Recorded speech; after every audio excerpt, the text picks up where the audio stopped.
So without further ado, we're going to move into our last panel of the day. And I'd like to introduce to you our moderator for this panel, Anastasia Goodstein, who is with the Ad Council here today. Welcome to the podium. Thank you. You can use either one, whatever you'd like. If you want to sit comfy, you're welcome to do that. Sit on the couch. Great. One more guy. Am I on? Can you guys hear me? No, now I am. Great. All right, wonderful. So how many of you are familiar with the Ad Council? A few people. How about Smokey the Bear? Yeah, Vince and Larry, the crash test dummies, McGruff, taking a bite out of crime. We are the oldest public service advertising organization in the country. We've been putting out campaigns in the public interest since 1942. And my role there is to oversee all of the digital pieces of these campaigns as they come together. We have had campaigns in the higher ed space. Have you all heard of the slogan, "A mind is a terrible thing to waste"? Mm-hmm. Yeah, that's our campaign with UNCF that has been around also a very long time, as well as a new campaign that we just launched around teaching and getting young people who are juniors and seniors in high school as well as in college interested in education into going into teaching. We're going to need a lot of new teachers, and we want the best and the brightest. So that's a little bit about me and the Ad Council. I'm really excited to have this great group of guys that I've gotten to know through interviewing them and our phone calls, and we're going to talk about this exciting new space of lifelong learning. So what I'm going to do is sort of throw to them and have them first just introduce themselves, say a little bit about what your company does and its role as you see it in the space. And then I'm going to ask some questions. We're going to have sort of a conversation up here and hopefully get you guys involved in the conversation. So we'll discuss, and then I'm going to open it up for questions so we can all sort of share in this conversation. So let's start with you and with Creative Live. Cool. My name's Chase Jarvis. I don't know if I'm on, but my name's Chase Jarvis. I'm the co-founder of a company called Creative Live, which is the world's largest live education platform. We believe that creativity is the new literacy, and so we offer courses from Pulitzer Prize winners, New York Times bestsellers, the best in the world in courses in photography and video, art and design, music and audio, the maker and craft movement, and entrepreneurialism and business. Great. Hi, I'm Eric Korb. I'm the CEO of Accreditrust, and we're in the business of curation of digital certificates or digital credentials and in the validation of them. So as we go through our lifelong learning experience, we have achievements that we make over the course of our lives, and we'd like to acknowledge those, and the vessels that we're using today is what is known as a digital badge. And we are in that business of curating and creating a central repository so that those badges can be held for the life of the learner. I'm Andrew Smith-Lewis. I'm the founder and executive chairman of Cerigo, and we have created the world's first memory management platform. It's designed to allow anyone to really manage their memory and quantify their knowledge. It helps them learn faster and remember longer, but it also creates a dynamic profile of their learning on a very granular level that they can view themselves or they can share with others. We're an open platform. We're open for individuals to create content, for universities to create content, and for anyone to take part in not only the learning process, but the creation and the remixing of learning. Okay. I'm Dennis Yang. I'm the president of Udemy. We operate a marketplace for online courses where any teacher, instructor, or expert can teach online. Our courses are self-paced, on demand, and primarily delivered via video. And they tend to be more skill-based in nature or focus. That's great. So thank you all. Let's step back and sort of define what lifelong learning is. I mean, it's sort of sounds like it's becoming its own little buzzword. So I would love for each of you to sort of talk about what it means in the context of your business and what you do. Are we just going to keep going? Sure, I'll First kick off. up. I'm happy to do it. Anybody I'm happy can to jump do it. in. We All can right, mess up the order. For me, it's a travesty that somehow our culture to date has believed or has built a system that points to the fact that we basically stop learning at age 22 in and around 22. That's catastrophic in my mind because we all know, I think probably most of the people in this room, most of their learning experiences or their positive learning experiences have been later in life or certainly as an adult. So the idea of lifelong learning has always been in place, but the fact that the institutions, the framework that our cultures are built on is just now recognizing that is part of the travesty that, at least at Creative Live, we're trying to unlock. Great. I don't know why. Yeah, anybody else? We can switch up the order. Dennis. Yeah, so from our perspective, similar to Chase, we view lifelong learning as pretty much any type of learning that happens outside of more of a formal academic setting or structure, if you will, whether that's K-12, whether that's higher ed, and also as Chase mentioned, the world is changing so quickly, so people inherently have to keep up the speed on all sorts of things, whether it's on a personal level for enrichment purposes or for corporate training, if you will, from a skill-based development perspective. But more and more, we find that consumers really want to take control of their own learning, if you will, and they don't really have a place to go. So outside of their, the traditional formal settings that we've provided in the past. So that's part of our mission that we're trying to fulfill. I agree with my esteemed co-panelists. I think they've defined it very well. For us, we're looking at the fact that we go through this learning process and then we kind of get, not only do we stop learning in some ways, but we also lose touch with that information, right? So all of us in this room are probably very highly educated. Somebody spent a lot of money to get us to where we've gotten to, but where's all that information? Where's all that knowledge? How many of us really remember this? And throughout the day, some of the panelists were asking who still remembers calculus, et cetera. It's kind of funny, but it's kind of sad, too, because so much time and energy goes into it, and where is it? And we want to build a world where you can constantly refer back to that, where if you need to access Spanish that you studied in college, you've got a system that's creating this profile of where you are and ready to reactivate your memory at any point in your life. So we want you to continue going to take great courses from folks like this, but also to be able to measure and track that and hold on to that forever.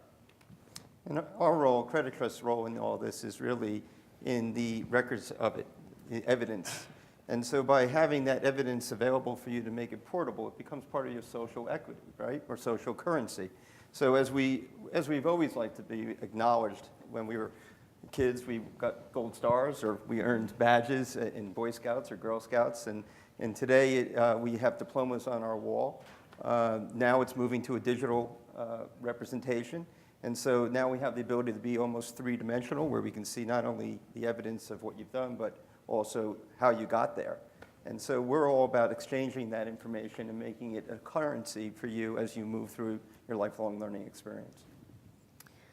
All right, so when I brought up MOOCs, I was told that you're supposed to say it like MOOCs. And I don't know if you guys just told me that to embarrass myself, which I just did. But supposedly, this is the year of the MOOC. How important are course completion rates in these courses? And what do you guys, or some of you can sort of raise your hand to answer, think can be done to increase these completion rates?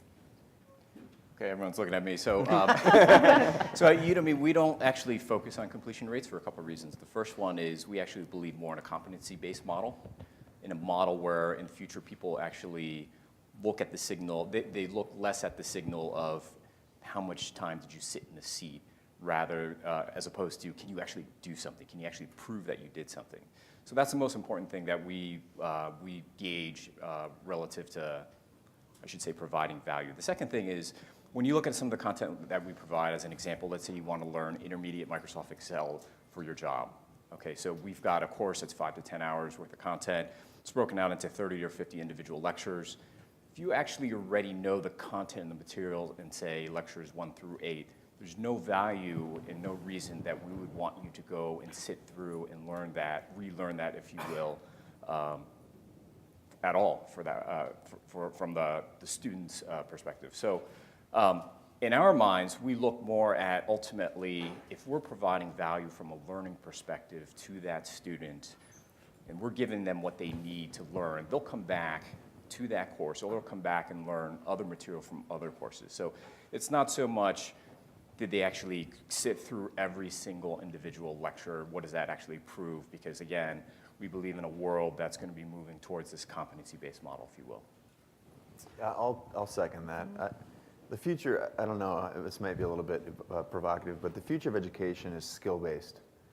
The folks that were on the panel before us, I think they have a slightly different challenge at the K through 12, but certainly as an adult, the future is skill-based. The idea of completion rate is for someone who doesn't want to do something. You have to make them complete something. That's one of the reasons we don't spend any time and energy focusing on trying to get someone through something, because getting them through that is likely just going to empower them to forget it more painfully later.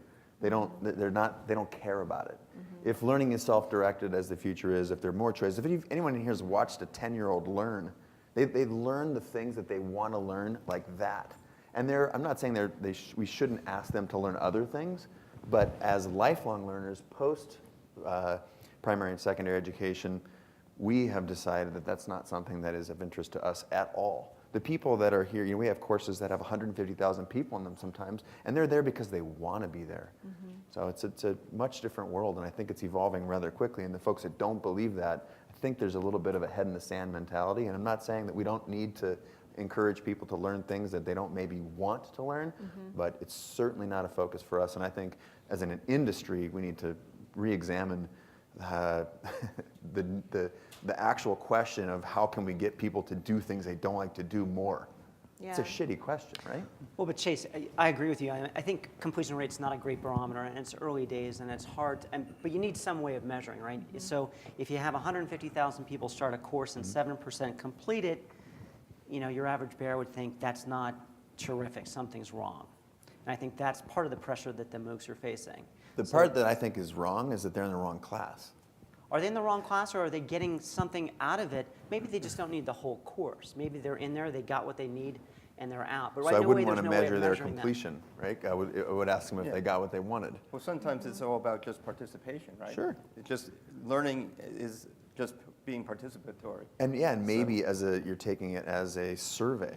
So completing it isn't the objective. And I'm not saying that there's not ultimately a need to have our toddlers get through something so that we can move them. Look at the system that we're living in right now is built on the factory and the farm. The factory took raw material, put it in one end, chug, chug, chug, and out the other it came a widget. And all those widgets are designed to look exactly the same.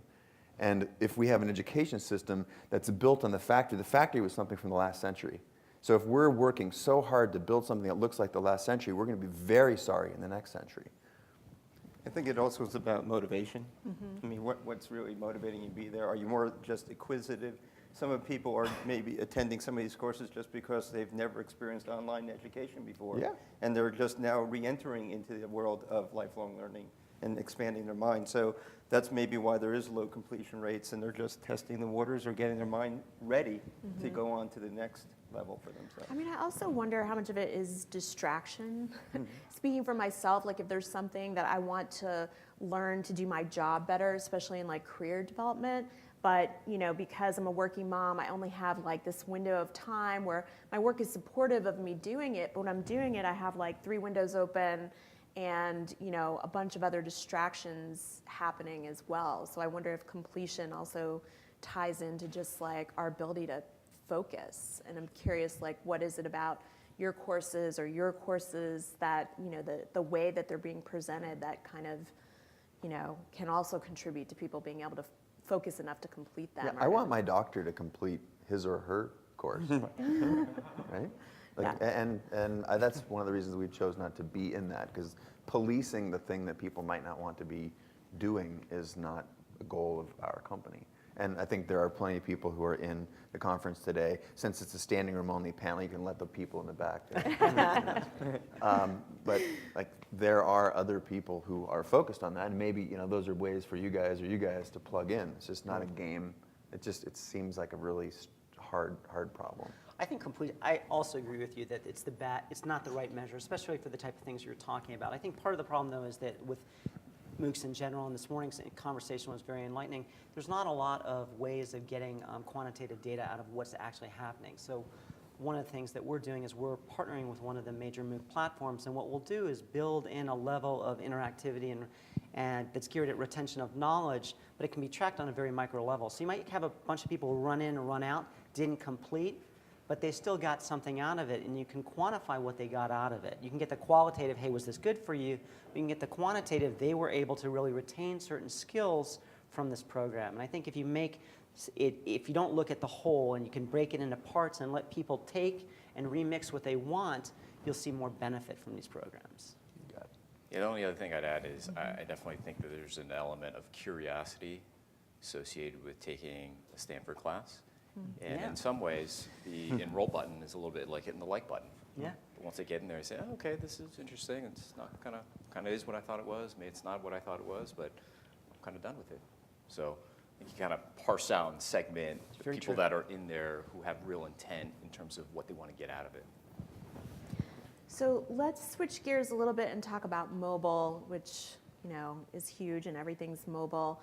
What role do you all see mobile playing in what you're doing?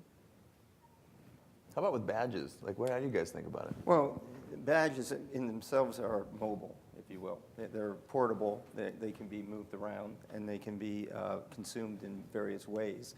So from the mobile phone perspective, if that's the area that we're speaking about, the idea would be you could walk into an HR department, they could look at your badge application and show those badges and put them as a collection that creates, in a sense, a mosaic of all the things that you've achieved that makes that available for that person at that point in time to either scan a QR code or be able to digitally, with some of the Samsung phones, you can knock them together and pass the badge over to the next person. That would be consumed into their HR system, and the background check gets done. So that's where we see it going. Cool. I think for lifelong learning or just-in-time learning, mobile's key because you need to be able to, engage with the information wherever you want it. So I think, and also from the science side, we know that the magic recipe for retaining knowledge is little and often, which you're not going to get sitting in front of a PC for 2 hours, but you can get 3 or 4 times a day when you're interacting with your device. So I think mobile really is a driving force in this. I like the term just-in-time learning. I think it's a really interesting term that we're going to see grow. One of my favorite things is you guys have all had this experience, I'm guessing, where you're sitting there and you can't remember something. Remember like in 1989, you're like, what was the name of the guy with the film and the thing? And now we got all that sorted out, That's right? IMDb, right? Yeah, we got, well, whatever. Yeah, you it's don't like have we to got it all memorize sorted it, out. We have the yeah. whole world's memory right here. Yeah. And I envision a future, and we at Creative Live envision a future where if I want to learn something right now for the next, if I'm going to take a picture of my golden retriever in the rain, I'm going to look up best pet photographer in the world, and I can take a 60-second lesson from them right on my phone. That's and cool. Yeah, to me, solving that immediacy, that like I want to know it right now, that is where we are trying to add value to the world. So the question I have then from the last panel would be, now is that in your short-term memory or your long-term memory? So how many times will you have to go back to refer to that video, or do you really retain what you learned? I don't know. Well, I guess the response would be that the smartest person in the world that I know is a guy named Ray Kurzweil. Ray Kurzweil, he predicted the singularity. People think he's way out there. He happens to be the chief, I think he's the chief engineer at Google. A lot of smart people there, and he's the head of the smart people. So go do your own math. And I asked Ray, I asked him a question about creativity and a question about learning. I said, what is your view of learning? And he said, people learn by doing. So if I get a lifelong lesson, or if I get a lesson, a just-in-time lesson, and I actually do it, presumably I'm going to look for it if it's just in time so that I can do it. And if I do it, I remember it. So I think that's and I think if I'm taking a picture of my dog, or the example you give, it's a great one. Myself, if I need to do something in Photoshop, I look it up, I watch a video. Do I remember it long term? Maybe not. I may not need it long term. I just don't want my doctor doing that, right? Or I don't want the guy flying the plane doing that. Going, hey, does anybody have a Google connection right now? Because what is those red lights again on that engine? So Absolutely. it depends where you are in life. But I think for what we're talking about, it's great. yeah, and I survey the realm of pop culture, and I think the amount of people that need to be certified and measured and governed and is microscopic relative to the general population. I do want my doctor, I want my pilot to be held in the highest esteem or the highest level of training. 99% of us, we have this, and we have our experiences, and I think those do a pretty good job of solving the problems, given that we didn't have those not too long ago, and we weren't all that worse off. So I think it's a bright future for just-in-time learning. I think that's a great phrase. This won't be the first time you've heard it. So. Yeah, so from our perspective with regards to mobile, we've actually found that almost 25% of our users have downloaded some sort of one of our iOS applications, and so we're definitely seeing a lot of engagement. If anything, mobile is definitely the best tool for ongoing engagement. So we find that when our students use both a combination of desktop and mobile versus just desktop only, their aggregate content consumed goes up by multiples, if you will. So it makes sense if you think about the nature of the students that we're dealing with, which are, busy adults. They've got life, they've got career, family, and things like that. So having something on the go that they can take out for 60 seconds at a time is really important. So let's sort of juxtapose what's happening in this space, in the lifelong learning space, with what you see happening in the traditional higher ed space, and what are sort of the key differences you see, and which space do you think is growing faster or will grow faster? That's not one for me. I'll take the which space is growing faster. I think without a doubt, this space of lifelong learning or informal learning has grown faster and will continue to grow faster for some period of time. If anything, you can think of a proxy, maybe not the best proxy, Wikipedia, one of the top 10 websites on the planet. And I mean, there's a low-cost form of curated content, if you will. But I think given the relative lack of, I guess I should say, when you go into more formal education where the traditional MOOCs are playing, and you have the regulatory or political concerns that you need to navigate relative to lifelong learning, I think it allows lifelong learning to grow a little bit more freely and quickly. Yeah. When I listen to the folks that are driving the education space, call them MOOC or not, just folks that are focused on K-12 learning, the part that I'm optimistic about is that everyone's interested in trying to solve the problem. The part that I'm pessimistic about is there's this sort of a pandering to the existing system. And the pandering to the existing system is largely based on trying to get government dollars. And it's on how many of these can we get. It's sort of like, it's still holding on to the factory mentality, which the factory mentality, as we just talked about, is meant for the last century.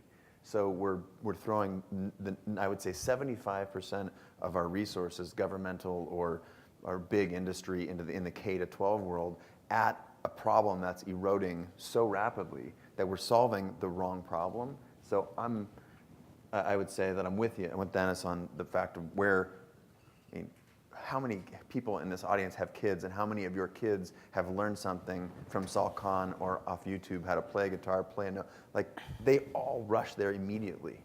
So to me, I like that, and that is an intimation of the future path. And spending 75 to 95% of the resources on this system that is eroding is scary and frustrating to me. So, one of the things I've observed as being a former CIO of an online college is that it's very hard for us to measure butts in seats, time in a seat, right? So we have to stop thinking about 120 hours in a classroom setting, because we just won't be able to achieve enough education that way, especially what we have facing in 2020. So really we have to look at competency-based. So I think what we offer in the online space is to be able to not have to worry about, does it take you 24 hours to learn this concept, or 5 minutes, or maybe it takes 5 weeks. But in the end of the day, it's the competency that really is what we're trying to establish. I don't know if I want my doctor to take Right. the exam. Can we just online, exclude but- doctors and pilots? Yes, we can do that. But I think it's all about trying to figure out the model that doesn't necessarily look at time-based. And I think also the governing bodies that accredit our institutions have to look at that as well. And That's part of the part that freaks me out is they're still measuring asses and seats, which Yep. is the least accurate measure of, you know, And how do you measure it digitally unless you have some kind of app on the other side to figure out if they're still alive over there? or on your bottom. Right. Well, it also seems like cost plays into this too, at least in the higher ed space, which begs the question about free versus paid and what you're offering. And, you know, what do you see in terms of business models and the value of each? I mean, obviously compared to traditional higher ed, it's going to be probably much less, but anyone care to? Well, I think it's sort of related to the previous question, and I think it's, you know, it's great to see a lot of new players. It's a new field, but they're new players, and we don't have the legacy and the institutional legacy of thought, of infrastructure, of costs, and of revenue to protect and guard.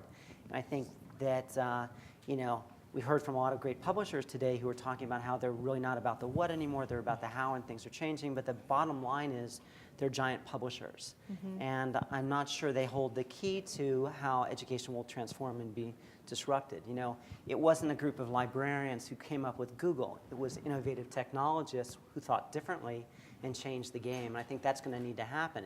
And because all of us don't have that same type of pressure, we can play with things like free. We can be much more disruptive where, you know, the Pearsons of the world can't just wake up and say, you know what, let's just give it all away and see what happens. Well, that's part of my frustration. And I was like, if those folks are driving the conversation, they are clearly not interested in the new world. They are clearly interested in preserving the one that makes them the most money. Has to be. And yeah, and I'm not judging that. That's just fact because they have stakeholders and stockholders, and so their allegiance is to them. It's not to the learners. No. And so they're actually incented to migrate rather slowly and build systems and infrastructures that migrate slowly so that they can play. And that is it, like you said, I think it was really astute to say that they can't play in the world that allows different socioeconomic groups or people of different socioeconomic status to participate. And unlike some of the freemium stuff that we're seeing in some of the younger, faster, more innovative, I don't think Silicon Valley has all the answers either, but there's certainly able to be experimentation, and that's where innovation comes out of experimentation. It doesn't come out of the status quo holding on to government money. I just want to take a feel out here and see if anybody has any questions yet or so far. I have more that I can keep asking, but yeah. I don't have a question, but I have a comment as far as it seems that with You want one of these?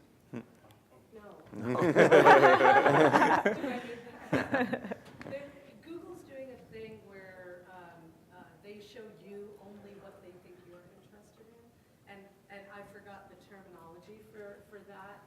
That's happening where it's shielding some from maybe a global search as opposed to making it more localized or U.S. or with your friends or however. And I think that that's important to consider if that's the future of where we're going in search, that, you know, any kind of education that we're looking at online that may compromise what someone might be able to learn. Yeah, I think curated information from a highly trusted source is much more valuable than random search from a company that's interested in localizing their advertising around the people who are close to you to pay for you to learn. So I would bank on people that have an invested interest in me learning as opposed to this mystical cloud of where you know not.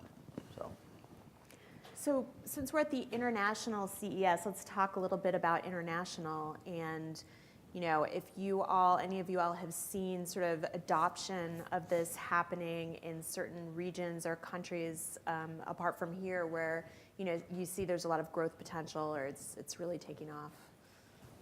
Sure. So We definitely have seen a lot of interest from students outside the U.S. in particular. It's actually grown much more dramatically than we probably anticipated ourselves.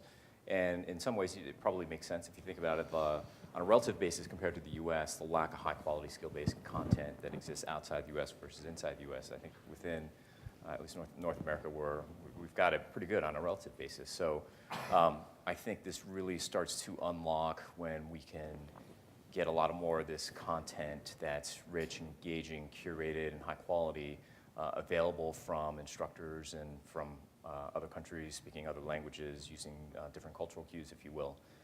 So I wouldn't be surprised just to see this ongoing, continuing expansion from an international student perspective relative to the U.S. In terms of the places that we're seeing most interest outside of, obviously, the content that we have by and large today is more English, though we do have Spanish speaking courses as well as Portuguese courses and other courses in other languages, if you will, but definitely in Latin America and some a little bit in Asia, but more of the traditional French, Italian, German, Spanish are some of the larger languages that we see interest from.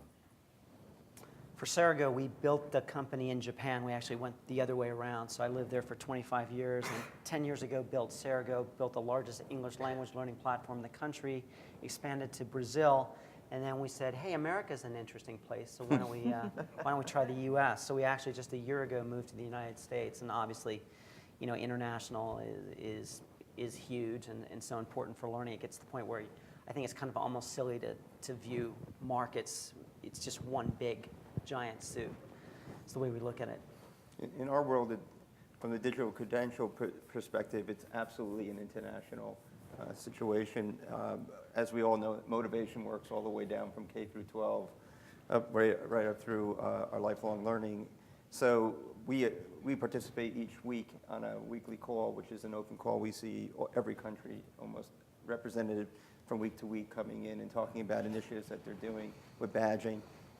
Maybe not have heard of the biggest one that happened recently in Chicago, Summer of Learning, although it was an international, but certainly we're part of this earth. So they issued over 200,000 badges to students who were working in a summer program there.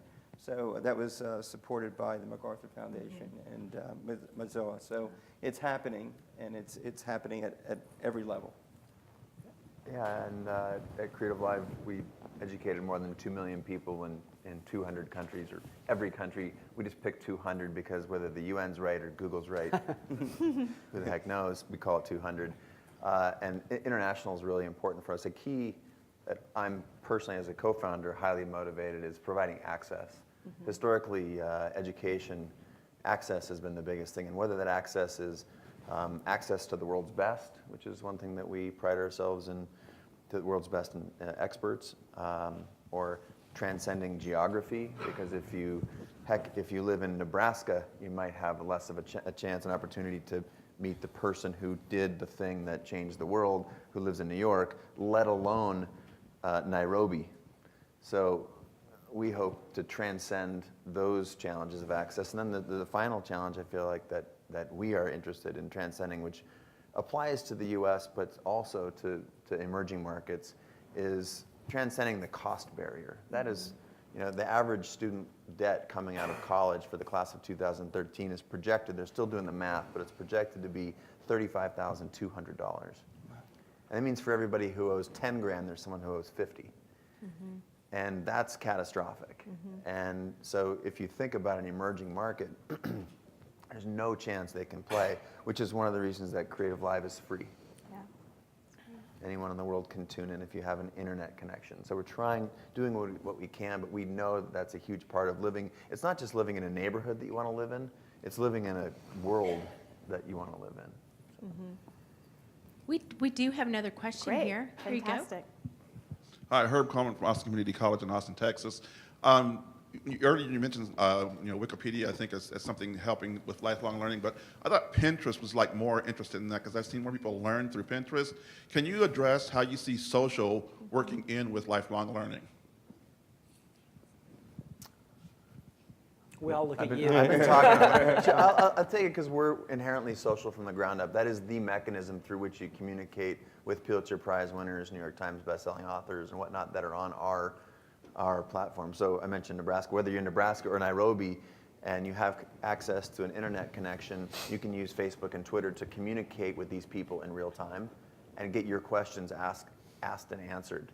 And that, I feel like, education is broken, but learning is not broken. So we have to go back to the fundamental, whether you're in a classroom, a cave, or what we're trying to build is just scale all the things that are still working, and being able to ask someone a question when you have it, that is the best part of learning. That borders on mentorship at scale, apprenticeship at scale. And so I think the social platforms, Facebook, Twitter, you said Pinterest, I think that's for shopping.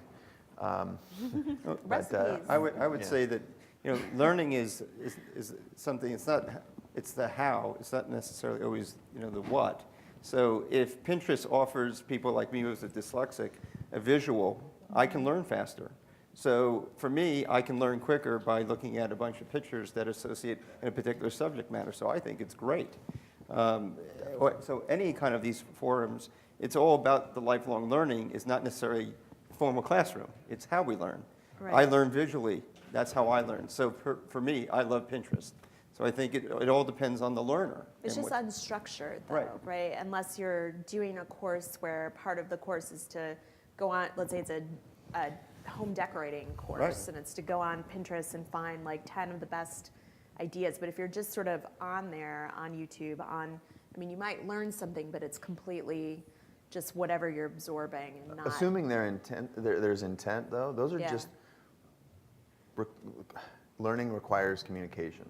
Yeah. And those are communication tools. They're conduits and pipeline to connect information with willing learners. I think for me, I think of social in terms of the creation of the content. And I think that part of the problem is that looking out in the space, you've got, I don't mean to pick on publishers. I think there are wonderful people out there who are publishers. But you've got publishers who are digitizing their content. And what they're doing is it's a very prescriptive model. They're saying this textbook is now available digitally. But if you're the teacher, we're saying this is the way you teach biology to your 8th grade class or your college class. And that may not be the way that people want to teach. And so it's very difficult for them to remix that. And I think if on the social side, you can get a more non-prescriptive model where people can remix content. Maybe the content comes from a McGraw-Hill or Pearson, so it's vetted, certified content, but allow people socially to develop best practices. This is how I like to teach biology from this content. And this is the way that he teaches it. And we can get together and talk about it. We can make our own playlists. And for that's very exciting on the social side. And I think that's what needs to happen to really unlock a lot of talent and passion around learning. One more dovetailing off that, I really loved what you said. That McGraw-Hill or Pearson are deciding what I'm learning scares the shit out of me. Well, they And have been that- for a long time. I know. That's why I'm And struggling. now they're going to adaptively make sure it's in your head. Yeah, again, they may have had an incredibly relevant, meaningful existence in the period before the current period now, and they are huge players now, so no doubt they have levers and they'll be able to be big players for a long time. They're not going away anytime soon. But the idea of a top-down method for learning, again, that's from the last century. I keep saying the last century, and I'm not talking just like 12 or 14, 15 years ago. I'm talking like 100 years ago. The same mentality was on. So what social allows more than anything we've talked about so far in the digital environment is this dynamic, what do I need to do to learn this thing? It's also that just-in-time. Yeah, it's learning just in time. opportunity. All of those things are facilitated by the social componentry that we've got built into our culture, and it's decentralized and it's customized into a byte, a package that a variety of learners, whether you have dyslexia or you're a visual learner, or to me I think you really hit on something super important there. That's And I smart. think what's interesting is then you can either use that learning, whether it's to pursue a degree. Where are you? Oh. I know. I'm over here. I'm in the spotlight. To pursue a degree, a badge, a credential, a fun hobby. You can pursue that personalized, decentralized content in whatever way that you want. We do have another question, so here you Great. go. Hi, Eren Aksu with Hürriyet Haber News. And this question, you kind of answered it slightly just now. You mentioned that there was a factory setting, and especially in higher education. and that this came from about 100 years ago, and you're absolutely right. On this, you know what to study when you're 17. College it doesn't make that much sense anymore, and what you're supposed to learn, you're given to, and you can't necessarily use that and apply that in real life. So my question would be, do you see that sort of system changing, just as you mentioned through social media, but do you see the established system changing in the short term or the near term? You're talking about 15, $20 billion companies. Nothing's happening very soon. Well, they're saying, McGraw-Hill said they have 1 year, 7 months, 3 days, 2 weeks, whatever. They have a clock. They're counting down to the big change. Can't wait. Yeah. You're gonna adjust your watch. The world's going to change in whatever she said timeline. But, and I mean, they don't have a lot of incentive to change so fast, as he said, because they have an established business model. You want to stay free on social. The business model is, you know, selling all those eyeballs to advertisers, targeting advertisers. So how do you stay free? Like, how are you going to stay? Freemium. Okay. I looked at some of the businesses that have run away with their particular markets. There's lots of examples. LinkedIn, Dropbox, Pandora, Netflix. There's sort of, not Netflix, but there's a freemium component where you can get almost the entire experience for free. And the folks, at least in Creative Live, the short version of the business model is that anyone in the world can watch for free while the education is happening live. And only if you want to own a copy of the content and watch it 100 times in the future, or rewind, fast forward, stop, do you own the content. So the fact that you can, if you want to learn everything on Creative Live, you can for free. So to pretend that there isn't a business model where you do get the best of both worlds, and I'm guessing that a large part of the population that's sitting in this room, if you can learn you can get 20 hours of content from a Pulitzer Prize winner for $100, that's a pretty good deal, as opposed to going to a seminar, traveling across the country, putting yourself in a hotel room, and taking their $2,000 or $5,000 seminar. To be able to just press the $100 buy button and watch it whenever you want is a reasonable ask. And for those that can't, they will sit there for 3 days straight and watch it because it is of such great value. So that's the Creative Live model is not the answer, but to pretend that there aren't models out there is really just a propagation of the legacy folks. So We've got more questions. We're building a line over here. Oh, How about wow. that? Here you go. Perfect. Makes my job easy. So a question regarding perhaps populations that maybe don't have the knowledge of some of the technology, maybe senior citizen populations that have the desire to experience some of this lifelong learning, but don't, just have the capabilities, don't have the understanding of getting online and finding a course to expand their knowledge. Do you have any suggestions to fill those gaps where technology is just unfamiliar in those areas? Eric, is there I'm thinking that your platform, if you can Andrew, give them he's the, Eric. oh, sorry. It's okay. No, but we look a lot alike. If you can give them the basic access, and if your learning environment can be a repository for people that are in different socioeconomic status or different age group where memory might be more of an issue or less of an issue, it seems like you've got a solution. Yeah, I think so. And I think you look at, you all know the company Lumosity that does brain training. And so they're saying by playing certain games, you can improve cognitive function and cognitive workload. They've tapped a lot of the silver generation. Or do you call them silver generation in America? I always, my Japanese kicks in. The senior generation who are flocking to this because they think that it's going to help keep them sharp and aware. And they're cracking into markets that probably were not as technology savvy, but they're getting online and figuring out. They're asking their kids. They're getting help, and they're doing it. I just think it's a matter of time. I think it's also a blended model. They may have to do, senior people may have to go and be in an environment where they learn, and then it's supplemented by some kind of access to a terminal. I know my father just recently went to Verizon to learn how to use his smartphone, and he's 84. So that's lifelong learning, okay? He just learned how to use a phone. So it's, in that model, they catered to him, and they provided him the environment that he was could get access to. So I think Yeah. it's a blended model. Younger family members, for sure. I have a 94-year-old grandmother, and my uncle helps her be on Facebook so she can, see what we're all doing. So. All right, next question. Hi, I work for a university, so this question might be a sin against my employer, but it kind of touches on what you were talking about, Chase, in this model being 100 years old, and really, how do you see shifting the culture? Our current culture is more of a degree-based culture to a competency-based culture. There's actually a belief that it's a degree-based culture that I don't think it is. Like, that is eroding I don't know, did I interrupt you? I'm sorry. No. Is that so I think we're living in a belief that there's a degree-based culture. And actually, the repercussions of that, there's $1.1 trillion in student debt in our country. It surpassed credit card debt. Not forgivable through bankruptcy or anything. That's crazy. So what that tells me is that there's a false narrative that's been going on for a pretty long time, which is that if you go to school and if you go to college, you're going to get a good job. Not true anymore. Not true. Just look at the economics. There's every bit of research, every shred of it says that if you go to a Ivy League school, your chances of getting a job are high. But as the world, look at Facebook, Google, Amazon, they're all they're hiring based on competency.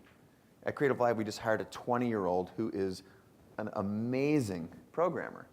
We don't care where he went to school at all. Or if And he by the way, graduated. the starters of those companies didn't graduate. Yeah. And so if you're looking at the future, if companies that are on the cutting edge, the Facebooks, the Googles, the Amazons, they might not be, that's up for debate, but if you think that they are, then looking at what they're doing, that is really the leading indicator on what kind of a culture I think we're either living in now or migrating to. I would look at the student debt plus what people that are actually kicking ass and taking names are doing, and none of it equals, I can't wait to get my 4-year degree so I can get a job. It's just it's fiction, actually. Yeah, Right. basically, the way, another way to think about it is the degree as the only proxy of workplace success is less and less true going forward. So while the cost of the degree has continued to rise, the value of that degree when you can consider all these other ways that you can signal, an individual can signal their own competency to a prospective employer has increased. So there's that natural tension that's got to break at some point. I think that everyone up here is pretty much agnostic to that, I'm guessing. I'm looking at, yours. You guys, you're a repository for knowledge. Doesn't matter how they got the knowledge, where it came from. It's just that they have a continued access to it. And you guys are badging. Right. You don't care. So if this is sort of the future of lifelong learning, maybe it was influenced by the panel selection, but I think we've got a lot of leading indicators here. I don't think we need to keep. Yeah, How many of you guys have advanced degrees? I quit too. I did. I quit both. I quit medical school and a PhD in the philosophy of art, because what are you going to do with that? I also see it sort of, if it works, which I think it's going to, and there's a debate how quickly we'll get there, but the student will have access to all these systems to get knowledge where they think it should be achieved, and so they get a patchwork of these credentials, if you will, and that becomes essentially the mosaic of their degree. And so the question will eventually happen is do I look at the Harvard grad or the Ivy League grad who has that degree and that transcript, or do I look at the student who has all these collage of competencies? Who do I hire? Okay? And then once we get to that point where they start to say, well, wait a minute, I care more about the person who shows the experience, that's where we start to see it start to make the swing. And that's what we hope to facilitate. Yeah, just to take a real life example, let's say you graduated and you want to work in marketing, okay? And you go and you interview for the job, and they ask you, okay, well, do you know anything about Google search engine optimization? All right. Do you know how to set up a campaign to run on Facebook's ad exchange? All right, next year, maybe it's Twitter's ad exchange. The year after that, maybe it's something to do with Snapchat. How do people continually keep up to speed on all these new things that they're supposed to learn when the existing education curricula does not change at the same pace that industry is changing because of technology? So the There's another natural tension to consider. I will tell you that in the IT world, hiring programmers or developers is not based on degrees anymore. It's absolutely what can you solve, how do you solve this problem, and they're put to that test. Brian Whitmer is well, although he has a degree, I mean, I know what they go through to get programmers, and it's very rigorous, and it's not about whether they have a graduate degree or not. I love the question, though. All right, one more question? Great. Or two more, and then we're going to Wrap up. Thank you. Pish Guha, HP, Hewlett Packard. Slightly different topic. So we all know the value of digital learning and all the stuff that it can do, the tracking, analysis, and adaptive learning, all the good stuff. I wanted to ask you guys about the value of paper in terms of learning. And by the way, what I'm going to talk about has nothing to do with my company here.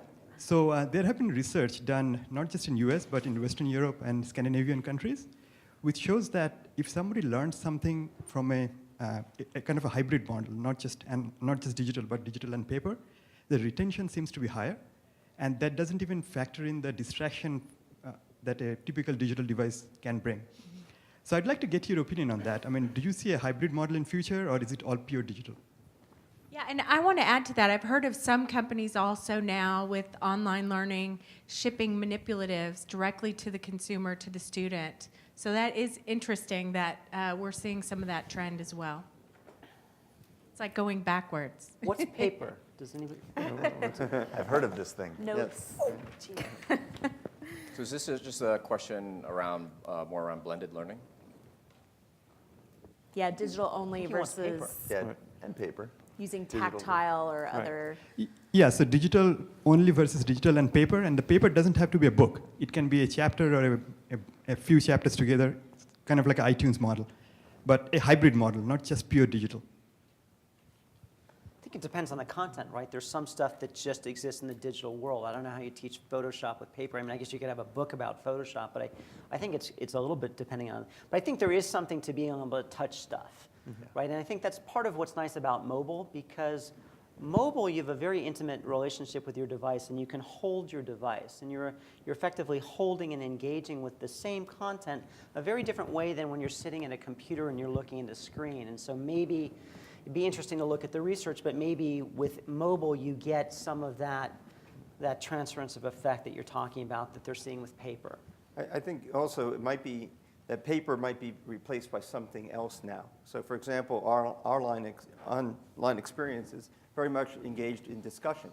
So discussion groups and peer groups online perhaps are supplementing what may have been done previously on paper, although it's not a one-to-one, but it may now be replacing what may be something else that they were doing on paper.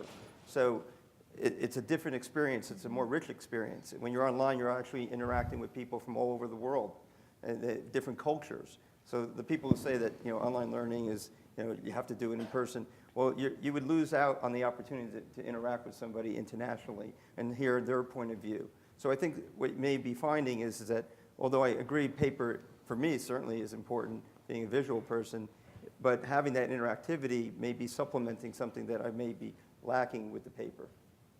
If Interesting. paper provides an experience for the learning, to me it's relevant. And that paper could be substituted with lots of other things. If you're going to learn how to play the guitar, then you're going to want to play it either on a device where you can mimic the guitar or the guitar itself. So I understand the basis of your question is really about paper, the tie to HP. But I think the question that is maybe that precipitates from that in the future and now and going forward is it's a blended of experiential and digital. You can print a guitar now. Yeah. Okay, next question. Hi, my name is Naho, and I do investing and business development at Mitsui Global Investment. And I have a question, especially for, I think it will be for Chase and Dennis. I feel that like MOOCs, which are for you doing university classes, they are still struggling to make the business model, whereas like adult MOOCs are becoming profitable and have the business model. So I want to know what kind of challenges you have and the next step you're thinking. Thank you.